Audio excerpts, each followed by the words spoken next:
Letter 157 by Charles Lamb. Mary Lamb to Sarah Stoddart, p.m. October 23, 1806.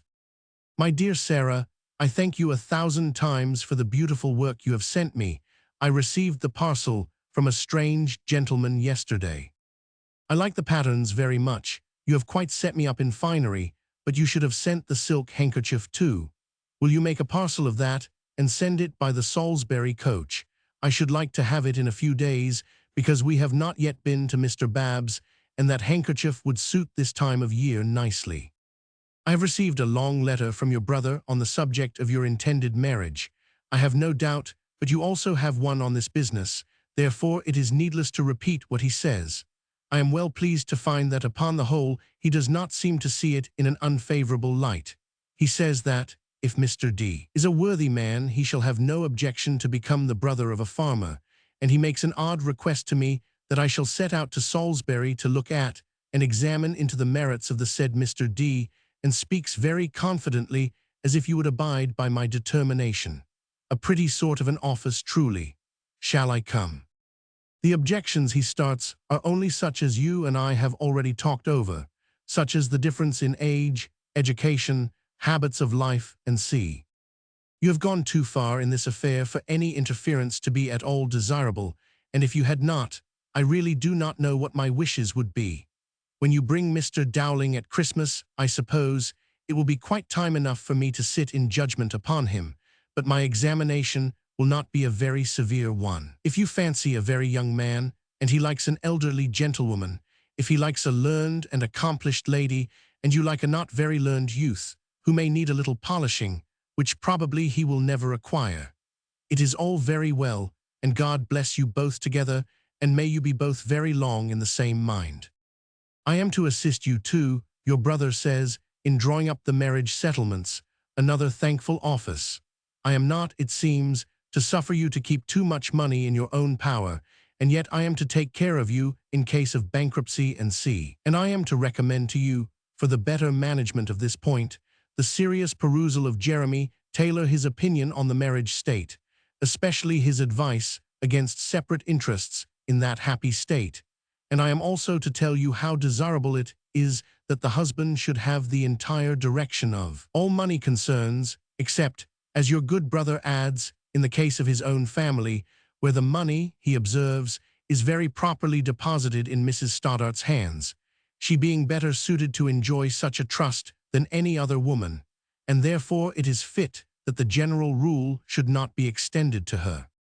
You will talk over these things when you come to town, and as to settlements, which are matters of which, I never having had a penny in my own disposal, I never in my life thought of, and if I had been blessed with a good fortune, and that marvelous blessing to boot, a husband, I verily believe I should have crammed it all uncounted into his pocket.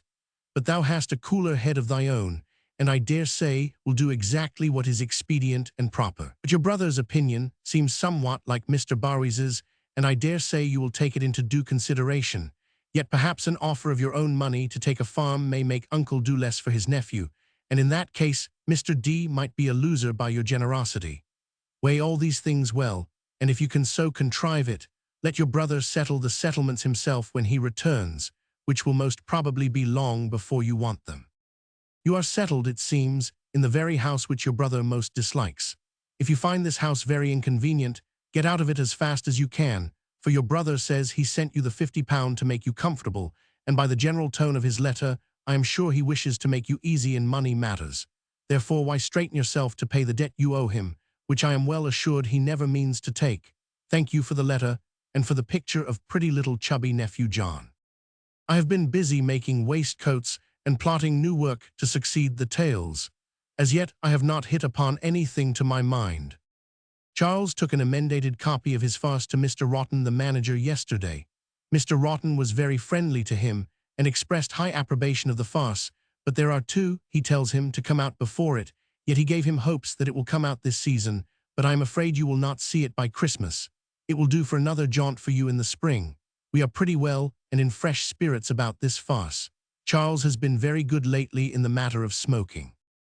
When you come, bring the gown you wish to sell. Mrs. Coleridge will be in town then, and if she happens not to fancy it, Perhaps some other person may. Coleridge, I believe, is gone home. He left us with that design, but we have not heard from him this fortnight. Louisa sends her love. She has been very unwell lately. My respects to Corydon, mother, and auntie. Farewell, my best wishes are with you. Yours affectionately, M. Lamb. Thursday. When I saw what a prodigious quantity of work you had put into the finery, I was quite ashamed of my unreasonable request. I will never serve you so again, but I do dearly love worked muslin. Sarah Stoddart now had a new lover, Mr. Dowling, to whom she seems actually to have become engaged. Mr. Barwies, I presume, was Mr. Dowling's uncle. Corydon would, I imagine, be Mr. Dowling.